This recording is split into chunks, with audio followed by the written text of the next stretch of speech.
There is a specific kind of a panic that sets in for a lot of people Hmm. right around the age of 30. And it's not about the gray hairs or the fact that hangovers suddenly last 2 days.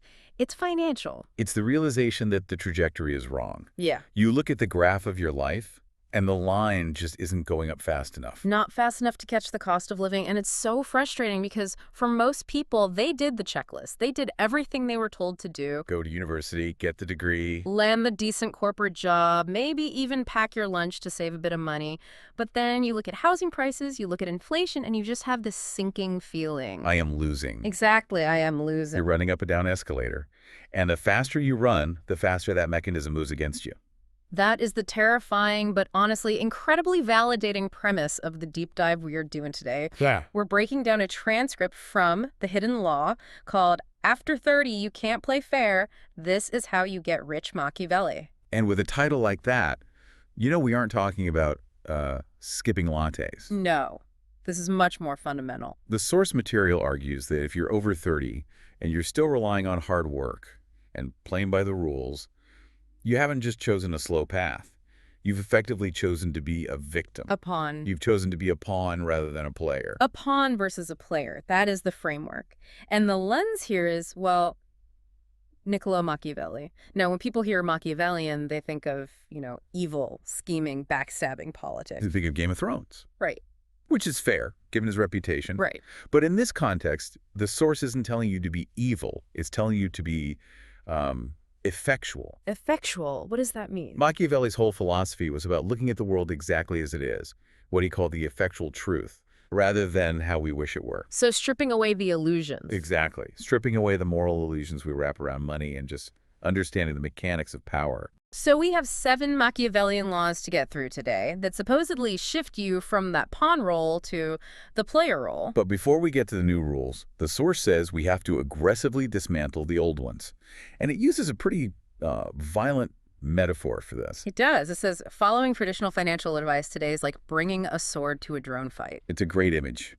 It's noble, it's heroic, and you are going to get absolutely obliterated. Okay, so let's talk about why. Why is the standard advice? Work hard, save 10%, be a good employee. Why is that a trap? Let's start with the myth of hard work. This is the hardest pill for people to swallow because it insults our effort. We're culturally programmed to believe that input equals output. If I sweat more, I should earn more. Of course. But the source asks a very simple, very brutal question. Look at the people working the hardest physically in our economy. The guy doing 80 hours in a warehouse. The person working 3 shifts at a diner. Are they the richest? No, they're usually the ones struggling the most. Yeah. Because the market does not pay for sweat. It pays for value. And more importantly, it pays for leverage.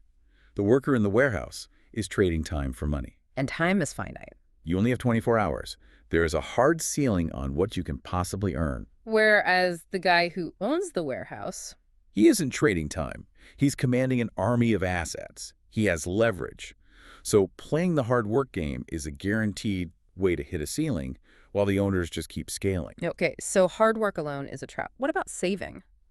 I feel like save your money is the one piece of advice that everyone agrees is good. It feels virtuous. It feels safe. But the source calls this the savings trap. You just have to look at the macroeconomics. If inflation is running at, say, 3 or 4%. And that's the official number. That's the official number. Yeah. And your bank pays you, what, 0.5%?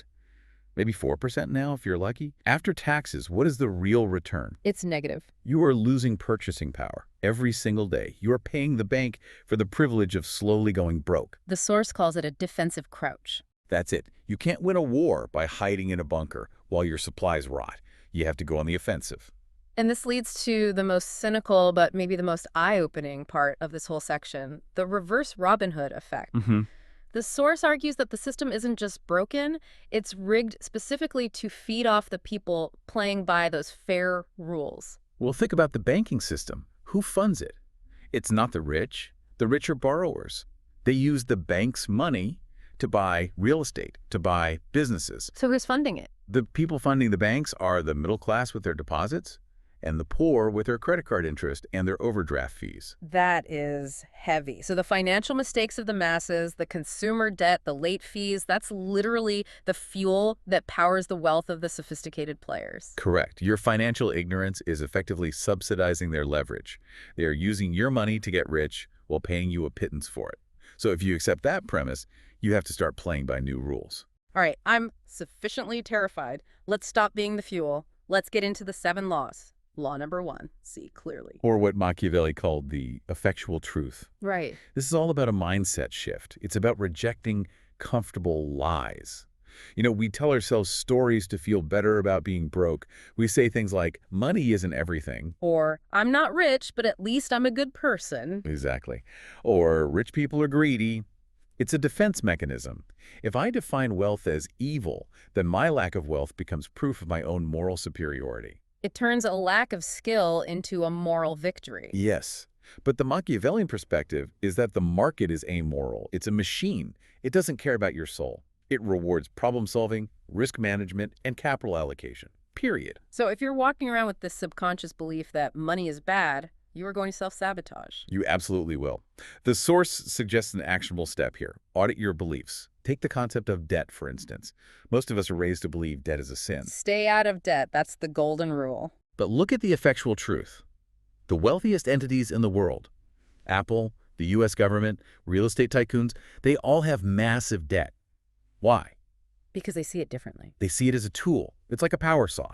In the hands of a toddler, a power saw is a disaster. It destroys. That's consumer debt-buying shoes on a credit card. But in the hands of a carpenter, It builds a house. That's strategic debt. Using a loan to buy an asset that pays you more than the interest costs. If you refuse to pick up the saw because you've labeled it evil, you're stuck building a house with your bare hands. So law 1 is, stop moralizing the tools and start learning how to use them. Which leads us to law number 2. The gap is where power lives. This sounds like budgeting, but the source frames it militarily. It reframes savings as a war chest. A war chest. And the core metric here isn't your income. That's where people get confused. High income is a vanity metric. You could be a high earner and be incredibly poor. They used a specific comparison that I found really helpful. The doctor versus the plumber. Yes, let's break that down. Imagine a doctor earning $500,000 a year. On paper, she's winning. Right. But because of social pressure, she feels she has to look the part. So she buys the $2 million house, the luxury cars, sends the kids to the most expensive private schools. And at the end of the year, she spent, what, $490,000? Right. So her gap, the actual free capital she has, is only $10,000. She is fragile. If she loses her job or gets sick, her entire life collapses in a week. She is owned by her overhead. Completely. Now, compare that to the plumber. The plumber earns $70,000. But he doesn't care about impressing anyone. He drives a used truck, lives in a modest house. He spends $40,000. So his gap is $30,000. His war chest is 3 times bigger than the doctor's. In the Machiavellian framework, the plumber is more powerful. That $30,000 isn't just cash. It's leverage. The source calls every dollar in that gap a soldier. I love that visualization. It changes how you spend. Right. When you have dollar, you have a choice. You can trade that soldier for a latte, and the soldier's dead. Gone. Or you can send that soldier out to conquer territory. Invest it. And that soldier comes back with prisoners, dividends, interest, rent. And eventually the prisoners start bringing in their own prisoners. That's compound interest. But it all starts with the gap. And you have to defend it ruthlessly against lifestyle creep. The moment you get a raise and immediately buy a better car, you've surrendered your soldiers. You've chosen to stay a pawn. And you need those soldiers. Because without them, you can't follow law number 3. Never bow to a single source. This sounds straight out of The Prince. It is. Machiavelli warned that a ruler who relies on a single ally is already defeated. In modern terms, if you rely on a single paycheck, you are a vassal, you are a servant. That sounds harsh, calling an employee a servant, but structurally it's true. If your boss can cut off your entire livelihood with one email, you don't have freedom. You have zero leverage. You can't speak your mind, you can't take risks. You're domesticated. The Machiavellian mindset requires a shift in how you view your job. Your 9 to 5 isn't your career. What is it then? It's your first investor. That is such a cool reframe. So I'm not just an employee, I'm a startup founder, and my day job is my seed funding. Exactly. You take the capital from your day job, that gap we talked about, and you use it to build independent fortifications, dividend stocks, a rental property, a side business. The goal isn't necessarily to quit the job tomorrow. No, the goal is to make the job optional. True freedom is when your side streams cover your basic living expenses. Yeah. The moment that happens, the power dynamic at work flips completely. You're there because you choose to be, not because you have to be. And people can smell that independence. It actually makes you more valuable. But there's a constraint here, right? We only have 24 hours in a day. I can't work my main job and then 3 other full-time jobs. No, you'll die of exhaustion, which is why law number 4 is critical. Build leverage and systems. You cannot do this with labor alone. This is the work smarter part. The source breaks leverage down into 3 types. Right. You have financial leverage, which is just using other people's money. A mortgage. A mortgage, yeah. You put down $20,000 to buy a $100,000 rental. You control the whole asset with 20% of the cash. That amplifies your results. And your risk. And your risk, always. Then there's labor leverage, hiring people. But the really interesting one now is knowledge or media leverage. This is the teach once, benefit forever idea. Precisely. Think about a software engineer. They write a piece of code once. That code can run 1,000,000 times for 1,000,000 different users. Or a YouTuber. You record a video once, it gets watched while you sleep. Years after you made it. Yeah. It has what economists call zero marginal cost of replication. That is the key. The old rules told you to be a gear in the machine. The new rules say you must be the engineer who builds the machine. So we're building these systems. But where do we build them? That brings us to law number 5. Position yourself where money flows. This is the surfer analogy. You can be the best swimmer in the world, but if you're in a flat lake, you aren't going anywhere fast. Meanwhile, a mediocre swimmer who catches a 20-foot wave is gonna fly. The source argues that we spend way too much time asking, what is my passion? And not enough time asking, where's the capital flowing? So don't try to be the world's best typewriter repairman in 2026. Right. The example given is the difference between a talented person in a dying industry like print newspapers versus a mediocre person in a booming one like AI. The genius in the newspaper industry is just fighting for their life. They're swimming upstream, whereas the strictly average project manager in AI is seeing their salary double every 2 years. Not because they're smarter, but because they're positioned in a river of money. But isn't that, I don't know, a little soulless, just chasing the money trend? It depends on your goal. If your goal is sovereignty and impact, you need resources. The Machiavellian advice is about proximity. You need to stand where the gold rush is happening. You don't even need to be the one digging, just sell the shovels. Exactly. Position yourself in the path of the flow. Don't fight the current. Okay, let's say we do this. We have leverage, cash flow, we're positioned well. Now we have a new problem. We have something to lose. This leads to Law 6. Build fortresses of invisible wealth. And this runs so counter to our current culture. We live in the age of performative wealth. Right. Instagram, TikTok, it's all about showing off the luxury logo on the steering wheel. The source calls that a fatal error. Peacocking. All it does is paint a giant target on your back. It attracts lawsuits, the taxman, and needy relatives. We're jealous rivals. The truly Machiavellian wealthy practice being the gray man. They are indistinguishable from the crowd. They don't own assets in their own name. They use structures. LLCs, trusts, holding companies. If you search their name, you find nothing. They own nothing on paper, but they control everything. And the businesses they buy aren't sexy. They're not launching the next Tesla. No. They buy laundromats, waste management firms, self-storage units, boring businesses. Why boring? Because boring is resilient. People stop buying luxury handbags in a recession. They do not stop generating trash. It's structure over spectacle. You want a fortress that can survive a siege, not a glass house that looks good in a selfie. So we're hiding our power. Which brings us to the final and honestly the most chilling law of the bunch. Law number 7, money as a pressure system.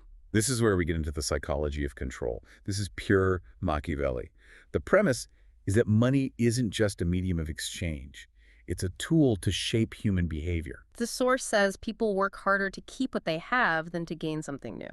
Loss aversion. So the wealthy use comfort as a weapon. Think about that corporate job again. Why do they give you the nice office, the perks, the assistant vice president title? To keep you happy. To keep you terrified of leaving. It's a golden cage. They pay you just enough to kill your ambition, but not enough to buy your freedom. They are using money to modify your behavior. That is dark. But the source also talks about using generosity patronage as a test. This was fascinating. It's a diagnostic tool. Let's say you have some wealth and you have someone out. You give them money or an opportunity, and you watch their reaction closely. What are you looking for? If they act entitled, like they deserve it, they're weak, cut them loose. If they become resentful because your charity hurt their pride, they're a future enemy. And if they're loyal? Then they're useful. But the rare response, the one you're really looking for, is the person who takes that resource and uses it to build their own independence. That's the fellow player. Exactly, a potential ally. Yeah. The point is, generosity isn't just being nice.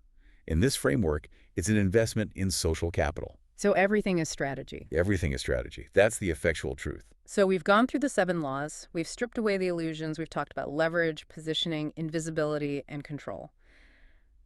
Where does this leave the listener right now?